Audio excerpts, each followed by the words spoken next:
Welcome to the Providence College Podcast. Subscribe to the show on iTunes, SoundCloud, Stitcher, and Google Play. If you like what you hear, please review and share with others. Email podcast@providence.edu with questions or comments. Go Friars!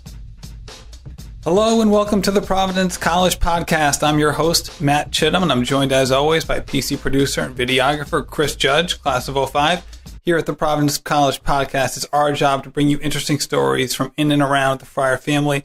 And today we are fortunate to have senior Mike Gilmor with us. Mike, thanks for coming on. Thank you for having me. So basically, do a quick bio before we get started. You are a biochemistry major here at PC. Right. Yes. And you are from Huntington, New York. Yes. John Glenn High School? Yes. Absolutely, we get a lot of students from in and around the Long Island area. Yeah. A lot of them actually come from the Catholic high school realm. Mm-hmm. So for you, what prompted you to come to PC? So as is the case for, I'm sure, most people, there were like scholarship reasons that I ended up coming. But one of the major reasons was I had looked at a number of different schools, and I didn't go to the St. Anthony's is a very popular high school around that area where a lot of people go from like the Catholic school to a Catholic school like Providence College. But my best friend actually that came here with me, his sister was a junior when I was applying and came to visit, walked around campus. It wasn't like the best day out, but I still absolutely fell in love with the campus.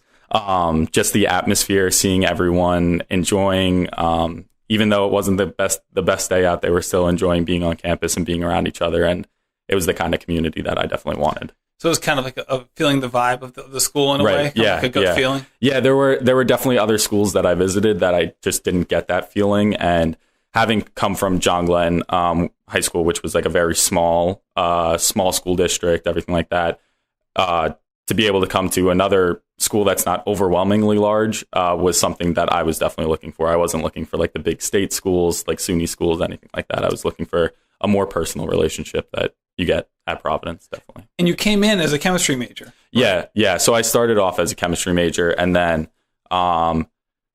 through a number of different classes I took, eventually I took biochemistry my junior year, and I loved that the match that they had between bio and chemistry, not just the chemistry classes. And so I knew that for the most part, I always wanted to pursue something in maybe the medical field, something along those lines. And so biochemistry was the perfect match. And so I ended up switching. And that was during your junior year, but normally you have to declare by the end of your sophomore year. Yeah, right? So you do. And most of the classes in chemistry and biochemistry are the same. It's pretty much the same thing. You just have to add general biology, which I had already taken because I was planning on taking the MCATs and everything like that. So I was already in that direction. So I had taken those classes. And then you need to take biochemistry lab, which I'm in right now.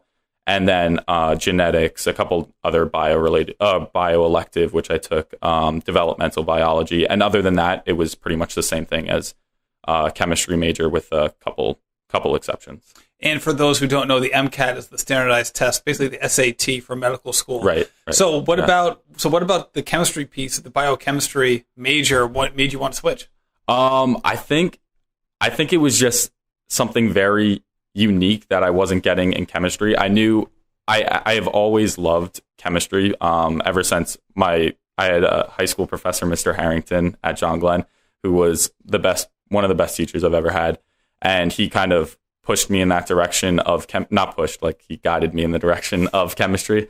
And so I knew that's always what I wanted to do because it included the science aspect and kind of the mathematics aspect, which I enjoyed so much, rather than more just purely biology that had no combination in terms of more math related things. But to be able to find a major that contained both of those, like biology, which I had always been interested in and will definitely continue to be interested in if I do pursue a medical degree or anything along those lines. But to also keep that chemistry portion, I didn't really know it was a major coming in. And so to be exposed to it and to see how great of a subject it was definitely what I became interested in. And I'm interested in talking to you about kind of your post-college career plans and stuff like that. But before we get there, you're going to have a pretty interesting year coming up. Yeah, absolutely. You were named to the U.S. student Fulbright program.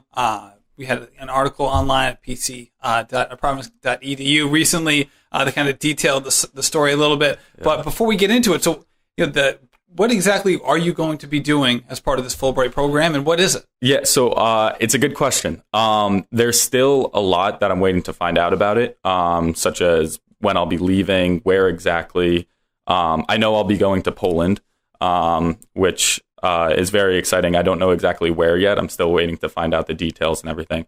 But pretty much what the Fulbright is, or the Fulbright program is it's a way for U.S. students and countries abroad to kind of integrate and get to know each other a little bit better. And so my position, when you apply to have to receive a Fulbright grant, you can either become an ETA, an English teaching assistant, or apply for a research grant. And the research grant tends to be a little bit more difficult at some points because you have to apply for a specific thing that you want to do when you get over there, whereas ETA, you're going over to teach English to students.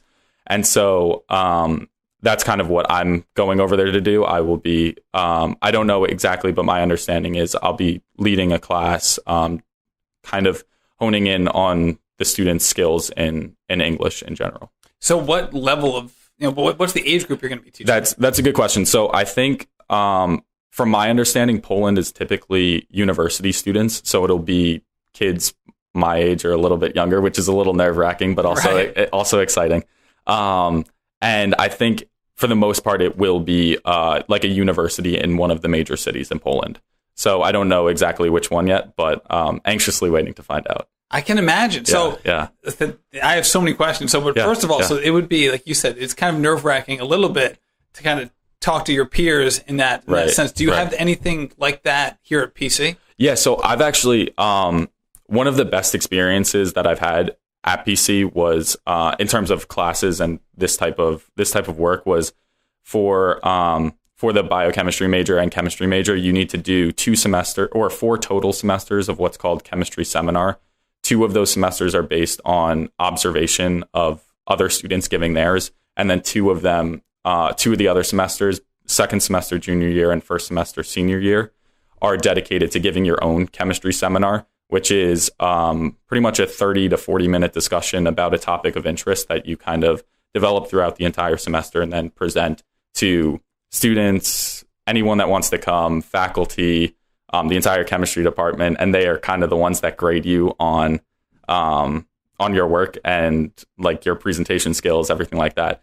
And so that's the biggest experience that I've had in terms of teaching my own peers something. So just that experience alone was terrifying, but also extremely worthwhile in terms of realizing that this is definitely something that I could see myself doing. And as a quick tangent, what did you do your presentation on? So first semester I did, it was about sunblock, this new form of sunblock that is, it's pretty much, you're supposed to look up any developing research that's going on, and kind of explain that, or explain like a new subject matter to the professors that they may have never heard of. And so first semester was about this bioadhesive nanoparticle that you can stick to the top of your skin. And apparently it's this new form of sunblock that will better protect against better protect against like ultraviolet radiation and stuff like that. Since that presentation, I think it's actually been like disproved that it's not the best method. So, but the professors don't need to know that. And then this past semester, I did a presentation on something called molecular machines, which I decided the topic in the beginning of September, and then around October, it actually was released that the topic I was doing had won the Nobel Prize for chemistry. Oh, wow. And so, not like it was just, I didn't see it coming, but it was great because I was instantly given like 500 different things to talk about now that this specific topic had won the Nobel Prize. So like this past semester was great. It was a very interesting talk to have, and definitely stirred up a lot of conversation among the professors. So that was great. Now, why would you want to teach English? It's a good question. I think, I want to see if teaching is necessarily something I want to do. I I have always been interested in going abroad. And it wasn't something that I was afforded the opportunity to do here. I think not that I couldn't have. I had applied to go to PC in Rome, but switching my major to biochemistry a little later in the year, I wasn't necessarily able to do it. The chemistry professors were great. They definitely would have figured it out if I wanted to, but I didn't want to put that stress on the semesters that I got back to try to make up those classes that I would have missed. But I knew that going abroad was something I wanted to do, and this was like the perfect opportunity to do that. And I knew teaching was something I was interested in, some form of giving back to a community, whatever it be. That's something that I've always been engaged in and love doing. And so to be able to give back to students some of the knowledge that I've learned, not only here, but throughout my entire life, and the experiences I've had in the U.S. to bring those over to Poland is something I'm looking forward to doing. And some of those have been centered on Habitat for Humanity. Yeah, that's been a big part, it seems like, of some stuff that you've done. Absolutely. Even before you came to PC a little bit, right? Yeah. So my dad actually, I'm from Huntington. I went to John Glenn, but my dad works at Huntington High School, and he runs the Habitat for Humanity there. And so the program wasn't as large at John Glenn. And so what I did with my dad was I often piggybacked with him and went on the trips that he did. And so for 1 year, my spring break, I went to New Orleans to build with Habitat. Another year, I built in Mobile, Alabama. I did a lot on the tip of New York and New Jersey, in that area where there was a lot of devastation. And so before even coming to college, it was definitely something I was interested in. And then coming to PC, I decided to do the Habitat spring break trip sophomore year. And I went to Harrisburg, Pennsylvania, which was awesome. It was one of the best experiences I've had at PC. And that's something the Fulbright actually asks you about, is how do you hope to engage with the community? And one of the ways that I hope to do that is with Habitat for Humanity, because Poland actually has Europe's first chapter of Habitat for Humanity. It was the first international branch of the organization. And so I'm definitely excited to bring students, if they're interested, to do some of that worthwhile work, because that's been one of the biggest experiences of my life. And was that part of the reason you chose Poland? So there were two main reasons. That was kind of a byproduct after I had decided to go. The main reasons was they heavily favored science majors directly out of undergrad. And so there was a lot of competition and kind of deciding playing the odds correctly, I guess is a way to phrase it, in terms of picking the correct country for you. And so they heavily favored science majors. And then my great-grandparents are actually Polish. They're originally from Poland. And so I talked to my grandpa about it. He gave me some documentation and everything like that. And so even just to talk to family and see how involved they were in me getting this Fulbright was awesome. So it's kind of a return to the roots type thing. And then also they heavily favor the STEM or science, technology, like mathematics, engineering, mathematics fields. So right. And to go back one step there, so you mentioned how Habitat for Humanity was such a not catalytic, but just a huge part of your PC experience. Mm-hmm. You kind of look back and say, what are the big moments? Right. So what about Habitat for Humanity was that for you, and what was different in that experience than some of the other experiences you had prior to it? Right.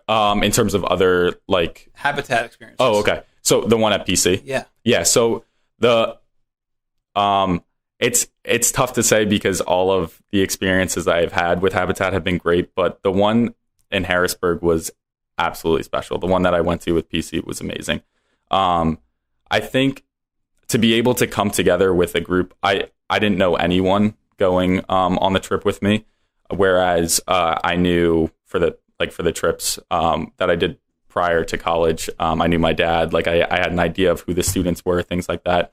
I was thrown into a completely new environment, an area that I didn't even understand or knew was going through this devastation. But to be able to go to this location, see what was going on, see the work that they needed, the help that they needed, and to be able to give that to them with this random group of people that I am now still close with, was outstanding. And so not only the relationships that I formed with the people, but just to see that the impact that it had on the people of Harrisburg was great. And how long did you go for? It's a week, so it's just spring. It's spring break. Got it. So it's the whole trip. How many kids or how many students went with you? I want to say anywhere from 10 to 15. Like I don't remember the exact number, but usually Habitat, if I'm not mistaken, sends at PC sends around 150 students to 200 students to different locations, and so this was just one of the trips. And my roommates did separate trips and everything like that. We all kind of decided sophomore year we were gonna do this, and it was great. Like each one of us had an amazing time. It sounds like it. Yeah. Obviously, it's kind of great. It's literally in your blood, but you had this experience doing with the PC students. Right. Obviously, brought it to another level for you. And you mentioned when you're in Poland, you can envision yourself being involved not only with the Habitat for Humanity group, but also with the STEM group. Right. Yeah. So there are a big part of the application is kind of conveying what you hope to do when you're over there outside of the classroom. So ways you hope to engage with the community and kind of instill or be an ambassador for the United States. Pretty much, that's a major portion of the grant. And so the two main things that I included was were doing Habitat, and then also conducting these groups that have become quite popular based on the book Lean In.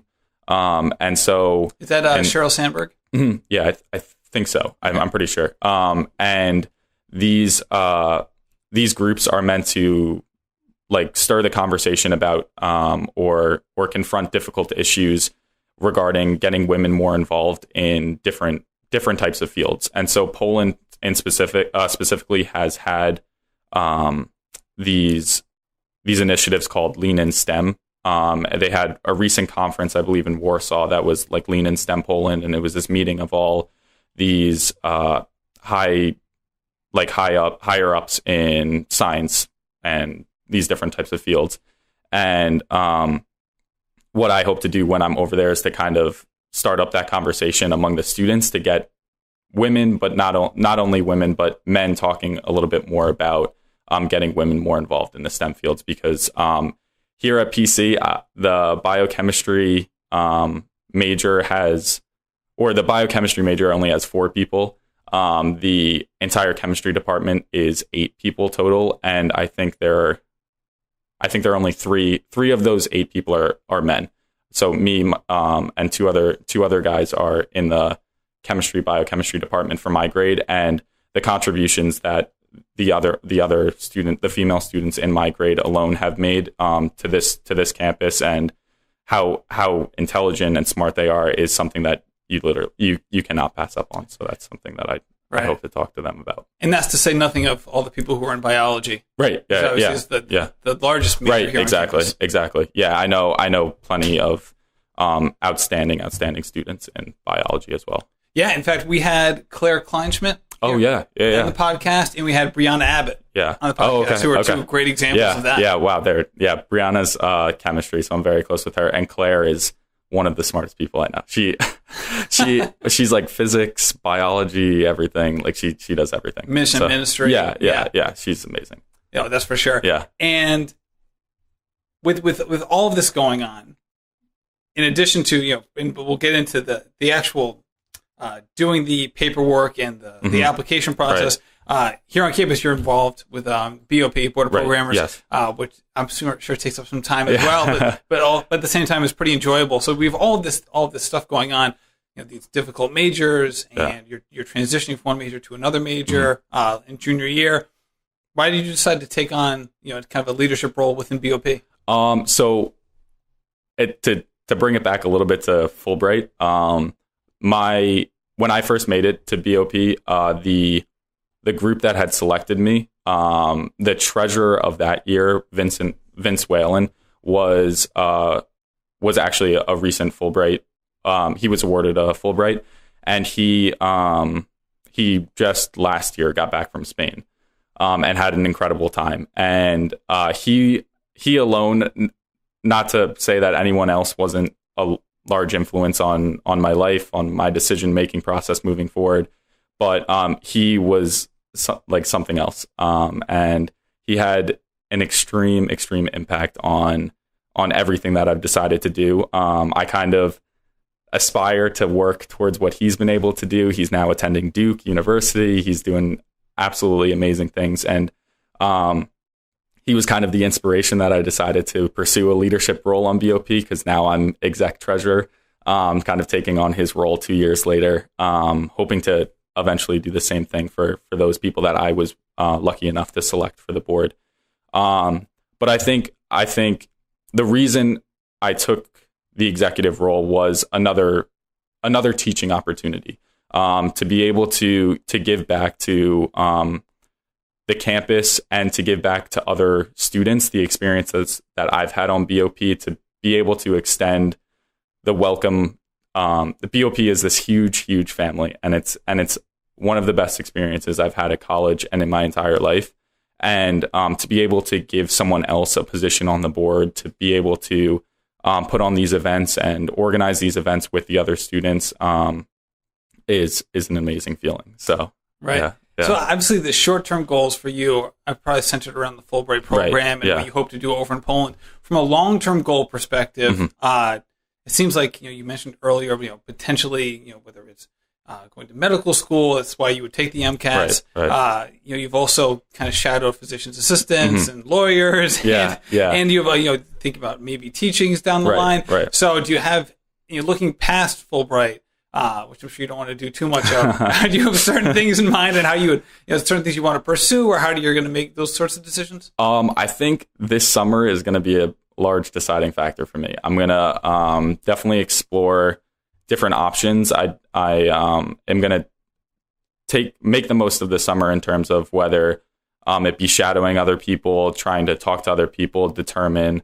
what I ultimately want to do, whether it's study for the MCATs, the LSATs, the anything I would need for grad school, any chemistry exams that I would need.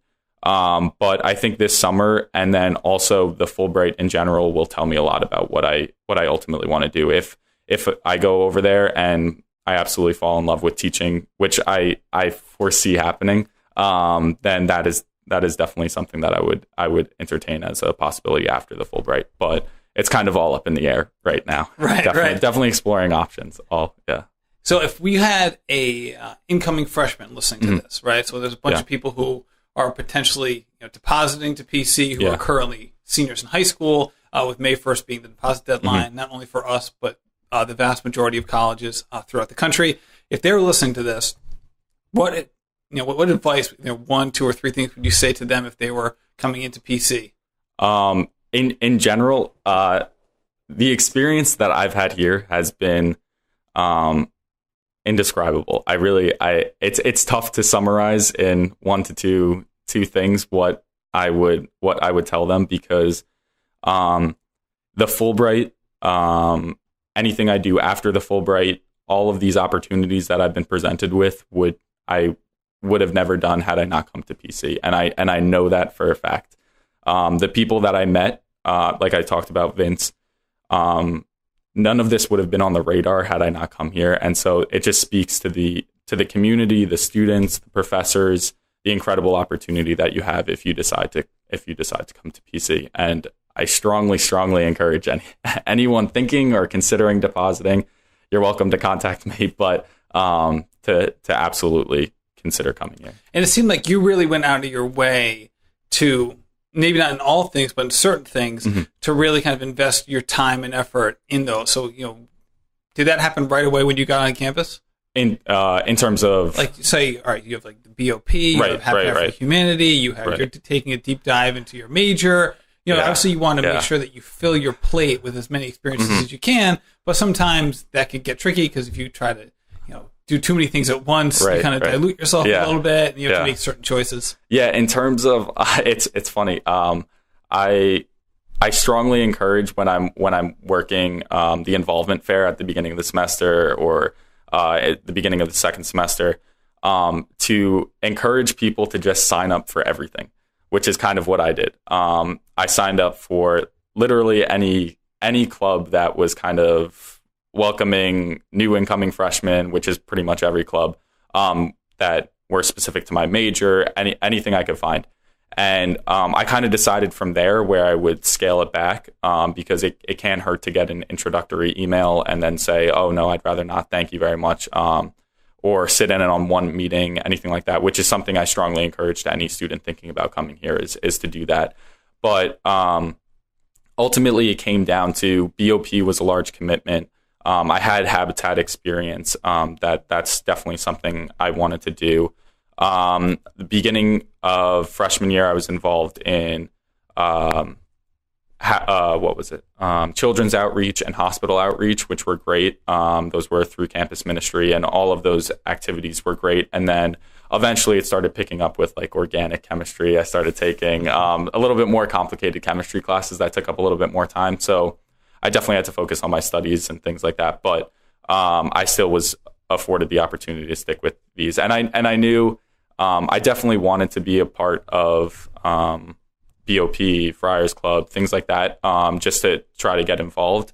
BOP was ultimately where I ended up, and I'm still I'm very close friends with a lot of people on Friars who are outstanding people, and just to have that camaraderie among different clubs, BMSA, Student Congress, all of these great clubs. I knew one of them I would hopefully get into, and I knew I wanted to do something with that. That's great. Yeah. Well, thank you so much for coming on. Yeah, thank you for having me. Good luck with the end of the semester. I appreciate it. Hope you have fun during senior week, and good luck next year in Poland. Thank you so much. Thank you.